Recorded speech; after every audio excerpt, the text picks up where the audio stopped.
In 1993, OAP got started with the realization that our neighborhoods were changing, and small towns were changing in greater Minnesota.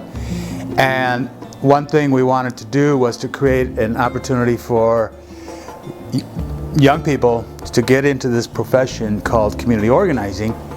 And so that was the impetus for starting the training program, the training class, and the OAP project itself. It was our trained alumni who came back 10, 11 years later in 2004 and said the disparities out there are just growing and growing, and we should be looking at how to step up our game in getting more people involved in the work of racial, cultural, and economic equity. Because the demographics are changing so fast in Minnesota.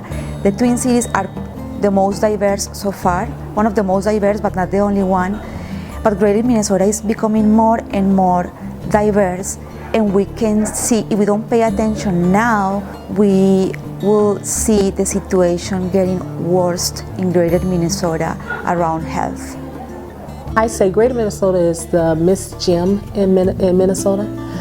There's some great local work that is happening with communities who have historically worked in their communities for a long time to build, power. And they're very powerful, great voices. I mean, the face of greater Minnesota has changed. Wilmer went to being all white to having Somali stores and Latino stores. So there's this big culture shift that's happening, and that's in almost every place. When we actually did the map of where people of color were in the state, they're everywhere, and they're powerful, and together our voice is very loud. We're becoming a global community here in Minnesota. It's changing, and it's changing rapidly.